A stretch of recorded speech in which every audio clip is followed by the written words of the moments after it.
Good morning, everyone. How are you all? I hope everybody is good and doing well. We were reading chapter 4, Civics, Growing Up as Boys and Girls. हम civics का fourth chapter पढ़ रहे थे जिसमें लड़का और लड़की के रूप में बड़ा होना हम ये चीज़ पढ़ रहे थे पहले first of all we have learned about the Samoan Island, how the children grew up there in 1920s. Then we have read about the Madhya Pradesh in 1960, how children grew up there. And then we have covered the topic My Mother Does Not Work. We have read this story yesterday, and we have find out that many of the people think that the household work is not much valuable, यानी कि हम ये देखते हैं कि हमारे समाज में ज़्यादातर लोग ये समझते हैं कि जो घरेलू काम होते हैं वो काम नहीं होते हैं। लेकिन जब वो काम कोई नहीं करता है, जब हमें खुद काम करने पड़ते हैं, तो तब समझ में आता है कि हाँ, घरेलू काम भी काम होता है। जैसा कि इस स्टोरी में था, हरप्रीत ने अपनी छुट्टी ले ली थी एक दिन के लिए। फिर क्या हुआ था, पूरा घर तहस नहस हो गया था, नाश्ता बच्चों को नहीं मिला था, शाम का खाना भी नहीं मिला था। Today we are going to start the topic lives of domestic workers, यानी कि घर में जो काम करने वाली मेड होती हैं, औरतें होती हैं, उनकी लाइफ कैसी होती है। Let us see what is there in this story. In the story above, Harmeet's mother was not the only one who did the household work. A lot of work was done by Mangla, the domestic helper. Many homes, particularly in towns and cities, employ domestic workers. They do a lot of work sweeping and cleaning, washing clothes and dishing, cooking, looking after young children or the elderly. Most domestic workers are women, sometimes even young boys or girls are employed to do this work. Wages are low as domestic work does not have much value. A domestic worker's day can begin as early as 5 in the morning and end as late as 12 at night. Despite the hard work they do, their employers often do not show them much respect. This is what Melanie, a domestic worker, had to say about her experience of working in Delhi. My first job was with a rich family that lived in a three-storied house. The Memsa was very strange as she would shout to get any work done. My work was in the kitchen. There were two other girls who did the cleaning. Our day would begin at 5 o'clock. For breakfast, we would get a cup of tea and two dry rotis. We could never get a third roti in the evening. When I cooked the food, the two other girls would beg me to give them an extra roti. I would secretly give it to them and make an extra one for myself. We were so hungry after working through the day. We could not wear chappal in the house in the winter. Our feet would swell up with the cold. I used to feel scared of the Memsa, but I also felt angry and humiliated. Did we not work all day? Did we not deserve to be treated with some respect? In fact, what we commonly term as housework actually involves many different tasks. A number of these tasks requires heavy physical work. In both rural and urban areas, women and girls have to fetch water. In rural areas, women and girls carry heavy headloads of firewood. Tasks like washing clothes, cleaning, sweeping, and picking up loads requires bending, lifting, and carrying. Many chores like cooking involve standing for long hours in front of the hot stoves. The work women do is strenuous and physical demanding, words that we normally associate with men. Another aspect of housework and caregiving that we do not recognize is that it is very time consuming. In fact, if we add up the housework and the work women do outside the home, we find that women spend much more time working than men and have much less time for leisure. नीचे एक data दिया हुआ है, इसको हम अभी पढ़ेंगे। पहले इस स्टोरी को हम थोड़ा समझते हैं। कहानी में केवल हरमीत की माँ ही घर का काम नहीं करती थी, काफ़ी सारा काम मंगला भी करती थी, जो इसके घरेलू कामों में मदद के लिए लगाई गई थी, यानी कि एक मेड थी। बहुत से घरों में, ज़्यादातर शहरों में, नगरों में लोगों को घरेलू काम के लिए लगा लिया जाता है। वे बहुत काम करते हैं, जैसे झाड़ू लगाना, सफाई करना, कपड़े बर्तन धोना, खाना पकाना, छोटे और बुजुर्गों की देखभाल करना। घर का काम करने वाली ज़्यादातर लेडीज़ होती हैं। कभी कभी इन कामों को करने के लिए छोटे लड़के या लड़कियों को भी काम पर रख लिया जाता है। अब घरेलू काम को अधिक महत्व नहीं दिया जाता, इसलिए इन्हें मजदूरी भी कम दी जाती है।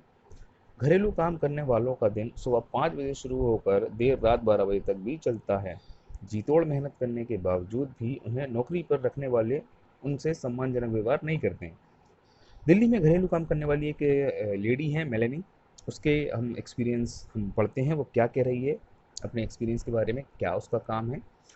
वो बता रही है कि मेरी पहली नौकरी एक अमीर परिवार में लगी थी जो 3 मंजिले की एक बिल्डिंग में रहता था। मीम साहब बहुत अजीब तरह की औरत थी जो हर काम करवाने के लिए सिर्फ चिल्लाती थी। मेरा काम किचन का था, दूसरी 2 लड़कियां सफाई का काम करती थी। हम लोग सुबह 5 बजे उठकर काम शुरू करते थे। नाश्ते में सिर्फ हमें 1 कप चाय और 2 सूखी रोटियां मिलती थी। हमें तीसरी रोटी कभी नहीं मिलती थी। शाम के समय जब मैं खाना पकाती थी तो दोनों लड़कियां मुझसे एक एक रोटी मांगती रहती थी, तो मैं चुपके से उन्हें एक एक रोटी दे देती थी और खुद भी एक रोटी अपने लिए बना लेती थी। हमें दिन भर काम करने के बाद बड़ी भूख लगती थी। हम घर में चप्पल नहीं पहन सकते थे, ठंड के मौसम में हमारे पैर सूज जाते थे।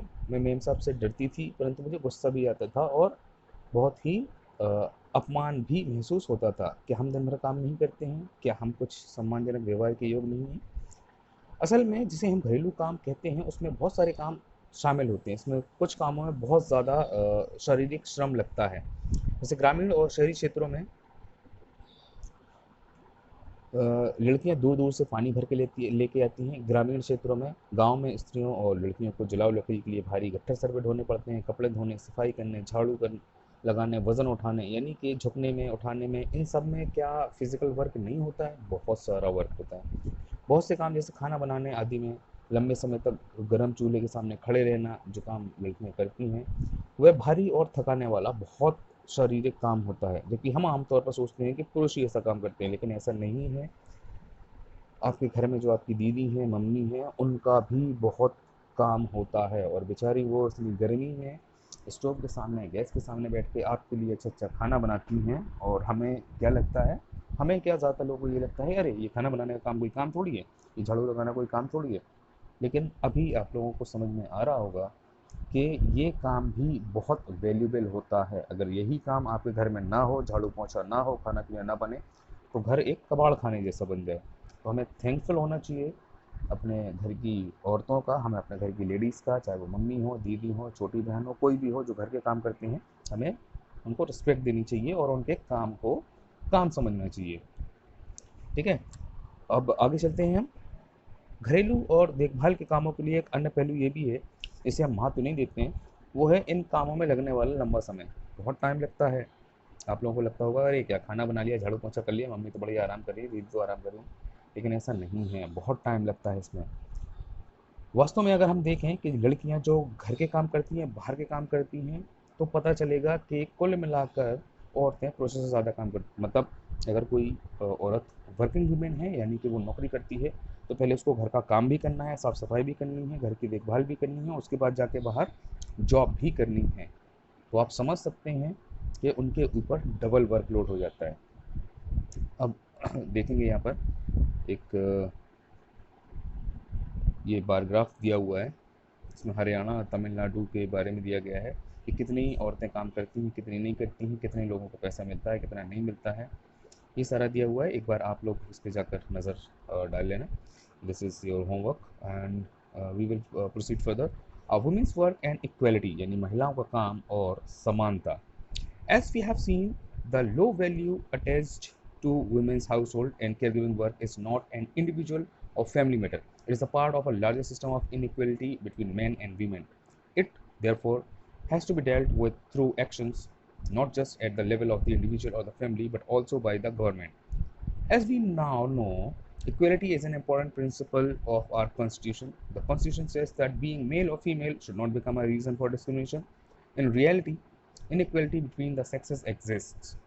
The government is therefore committed to understanding the reason for this and taking positive steps to remedy the situation. For example, it recognizes that burden of child care and house work falls on women and girls. This naturally has an impact on whether girls can attend school. It determines whether women can work outside the house and what kind of work and carries. The government has set up Anganwadis or childcare centers in several villages in the country. The government has passed law that make it mandatory for organizations that have more than 30 women employees to provide crèche facilities. The provision of crèche help many women to take up employment outside the home. It also make it possible for many girls to attend schools. जैसा कि हमने देखा कि जो महिलाओं के घरेलू और देखभाल के कामों को कम महत्व देना एक व्यक्ति या परिवार का मामला नहीं है, यह स्त्री और पुरुषों के बीच असमानता की एक बहुत बड़ी सामाजिक व्यवस्था का ही भाग है, एक हिस्सा है। यानी कि सिर्फ हम ही ऐसा नहीं सोचते हैं, समाज में बहुत सारे लोग ऐसा सोचते हैं। अब इससे क्या होता है, स्त्री और पुरुष के बीच में, लड़के और लड़कियों के बीच में क्या होता है, इनइक्वालिटी आ जाती है। इसलिए इसके समाधान के लिए, इसके सुलझाने के लिए जो काम किए जाने हैं वो केवल व्यक्ति या पारिवारिक स्तर पर नहीं वरन सच के स्तर पर होने चाहिए। हम जानते हैं कि समानता हमारे संविधान का महत्वपूर्ण सिद्धांत है।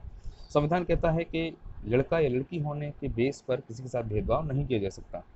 लेकिन वास्तव में जो लिंग भेद है वो किया जाता है, यानी भेदभाव है आदमी औरत के बीच में किया जाता है। तो सरकार इसके कारणों को समझने के लिए और इसकी स्थिति का सकारात्मक निदान ढूंढने के लिए वचनबद्ध है। उदाहरण के लिए सरकार जानती है कि बच्चों की देखभाल और घर के काम का बोझ महिलाओं और लड़कियों पर भी पड़ता है, वही घर की देखभाल करती हैं। तो स्वाभाविक रूप से इसका असर लड़कियों के स्कूल जाने पर भी पड़ता है। इससे ये निश्चित होता है कि क्या महिलाएं घर के बाहर काम कर सकेंगी, और यदि करेंगी तो किस प्रकार का काम या कार्य क्षेत्र चुनेंगी। पूरे देश में कई गांव में शासन ने आंगनवाड़ी और क्रैच फैसिलिटी, जिसका मतलब होता है जहां बच्चों को खेलने की व्यवस्था करी होती है। वहाँ पर क्या होता है, उसमें 30-40 औरतें होती हैं और अगल बगल के जो बच्चे होते हैं वहाँ पर जाकर वो खेल सकते हैं, उनकी देखभाल करी जा सकती है। वो क्या रहती है, क्रैच फैसिलिटी। शहरों में बहुत चलता है ये। जो काम करने वाले वर्किंग जो कपल होते हैं, जो आदमी औरत होते हैं, वो अपने बच्चों को क्रैच में छोड़ जाते हैं अपने 5-6 घंटे के लिए। वहाँ पर उनके बच्चों की देखभाल होती है, तब तक वो अपना जॉब करके वापस आ जाते हैं। तो इस क्रच की व्यवस्था होने से बहुत सी महिलाओं को घर से बाहर जाकर काम करने में सुविधा होती है। इससे बहुत सी लड़कियों को स्कूल जाना भी संभव हो सकता है। यानी कि अब घर की लड़कियां सिर्फ कामों में नहीं फंसी रह सकती, वो अपने जो बच्चे हैं, अपने घर के जो दूसरे बच्चे हैं, उनको क्रच फैसिलिटी में छोड़ सकती हैं और अपना स्कूल जाकर कर सकती हैं। This is the end of the chapter. I want to show you something. There is a picture which has been given here. It shows that a lady holding so many things in their hand. यहाँ पर एक lady है, बहुत सारे उसके हाथ दिखाई दे रहे हैं। इसका मतलब ये है कि वो इतने बहुत सारे काम करती है, यानी कि सिलाई कढ़ाई बुनाई, अपने परिवार का ख्याल रखना, उनको प्यार करना, खाना बनाना, झाड़ू पोछा करना, कपड़े धोना, खाना बनाना, दवाइयों का इंतज़ाम करना, बच्चों को संभालना। आप देख सकते हैं इस पिक्चर में क्या शो करने की कोशिश करी जा रही है। So the chapter has been completed here. I'm going to provide you question and answer. You need to write those question and answer in your fair notebook. Till then, take care. Bye bye.